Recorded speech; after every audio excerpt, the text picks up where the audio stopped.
I'm seeing all the shades, all the colors, all the different genres you can just travel through so easily. Like I always say, mistakes are free. Hey, what age did you start playing guitar?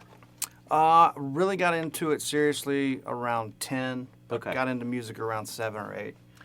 Yeah, that's a good age. I waited till 12. That's too late. How about you, Brett? Yeah, I was How about early? the same 12. Yeah, so we were way too late. Yeah, all my friends got guitars and I was jealous. I was like, what? Oh man. Do you have uncle played or something? Yeah. I'm an only child, so I kind of looked up to my dad's younger brother as a mentor and just a cool guy to be around, and great self-taught musician. So, and always had music around the family. Sure. Parents didn't play music, but they love it. So What was being played in the home around then? Like, no top 40. Okay. A lot of singers, songwriters, John Prine to Van Morrison to Jackson Brown. Nice. A lot of folk music, a lot of bluegrass, a lot of acoustic music.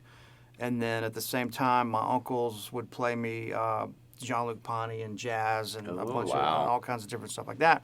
So I kind of got turned on to that, started playing bluegrass, mandolin and flat top guitar, and then literally, weeks later, started picking up my uncle's electric ES 347 and just played along to records like. did you get obsessed right away?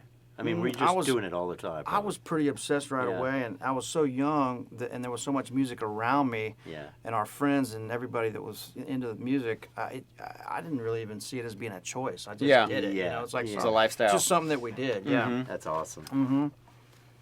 You were telling me that's all you've ever done too. That's all I've ever done. Yeah, Which is hey, awesome. knock on wood. So far, I don't know. Who knows what'll happen tomorrow? But right. Okay, yeah. so what's it like playing with Douglas? That guy's a freaking mind melter. Yeah. So Who's Douglas? Jerry Douglas. Oh, Jerry, of course. Yeah. Jerry Douglas. So when I first moved to Nashville, I started playing with Don Kelly in that infamous band on Broadway down at Roberts. Played there for 4 years. And then that kind of gives you a little street cred, and some people started coming out and listening to the band. And then I started getting called up, worked with Patti Loveless for a long time and played on some of her records. Got to work with Albert Lee and Emery Gordy and those guys. And then got that gig ended. She kind of retired, and then got called to play with Jerry Douglas and worked with him for 6 or 7 years. And No way. played on a couple of his records, and just I learned a lot about we always make the comments about the mistakes and everything, but because we want it to be perfect. But he was one of the guys that kind of really showed me that it was okay to step out in certain situations and take chances and kind of push music to the limits. Well, you got me doing it today because I have a tendency to play too safe sometimes, and when you stretch, it makes me want to stretch. Right. The mistakes are okay. 'Cause you got to reach. That's really what gets you better too in the long run. Mm-hmm. Yeah. But I've seen you perform, and you are able to perform without mistakes. You just flip that switch, and it becomes kind of within the parameters. Exactly. If I'm backing up a singer-songwriter or something like that, I don't go unless they give me a little throttle to go. But we all hopefully are kind of being respectful of the song that we're playing. Yeah, right. And Nashville, really shows you that early. I mean, if you go there and really try to be a gunslinger in the wrong situation, they'll shut you down pretty fast. And that's the wrong town to try to be a gunslinger because it's all gunslingers. You know what I mean? It's just like the playing level is so high there that it's like don't try to show off. Right. It becomes more about the song and the music. It is ultimately a song town though, because especially if you go in the studio, they like to know you have the horsepower. Yeah. Right. But it's all about the chop. The chops really is having the restraint. Yeah. You might play this. Yeah. And then that's it for a while. Yep. So this guy, come on, man. I want to know right now. You've got like three careers going on at the same time. You back up John Oates at this point. Mm-hmm. So you're touring.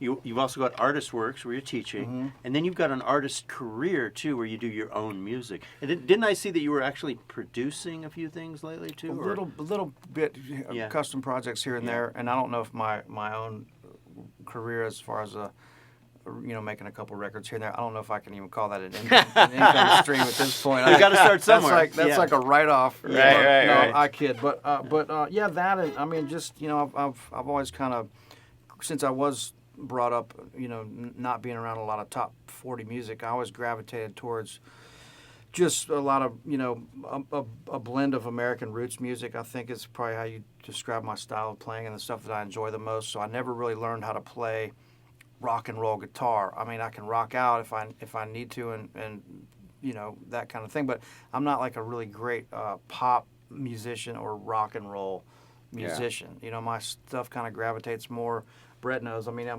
gravitate more to a clean tone. Yeah. Not a lot of high gain, but trying to break them in. Yeah, I kind of my style just kind of gravitates toward that, You are a mean, like I've seen you a couple times, and you don't do it very often. But if you guys can push him to play smoky blues stuff, it's ripping. Like I keep trying, like, dude, play some because it's so good, Yeah. Well, I know you can do anything. Yeah. It's just a choice, and as the years go by, you'll be able to dip into whatever genre you want to do. You'll be doing some Clapton here. Yeah, exactly. No, it's fun though. It's a rare situation that even in that town, and knowing a lot of people in Nashville, that you kind of get to have your cake and eat it too. It seems like, because you got a good gig. You're not worried about that gig, so you're not chasing. But you also get to express your own musical. Well, and the artist works nice. thing. How many students do you have? Probably 600 or 650 by See, now. that's a good bottom line. That means you can relax, and that's a real thing. That's substantial. It's That's been good. Yeah, that's great. It's a great Thanks. courses and, too. And these guys too, of course, are. I mean, they're just Well, we all do that. absolutely Brett got me into that a long time ago. It's the teaching thing is basically what I do first and foremost at this point. That's because of Brett, but. It's a good way to make a living. Inspiring to be around these guys. They've got it going on for sure. Well, the thing is, it allows you to be an artist because your bottom line is taken care of. Right.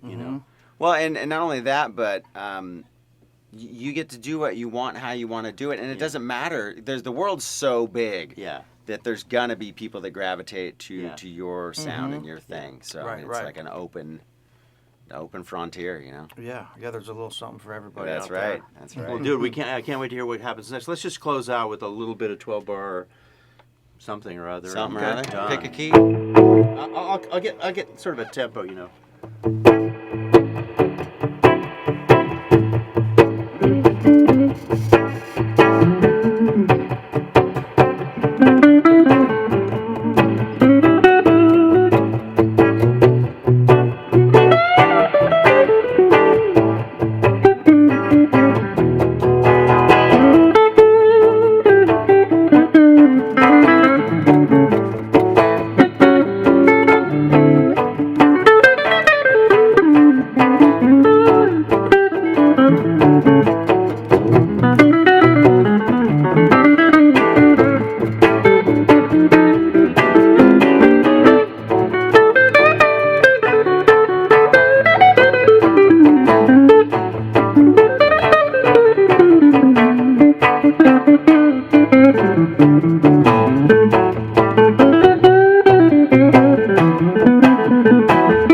Just warming up and warming up. Lord. Can't wait to hear you 4 hours from now. Although you'll be on a plane somewhere probably. Everyone's like, man, that video is amazing. I'm like, dude, if you would have seen what's going on in the background as I was setting my camera, you would have died.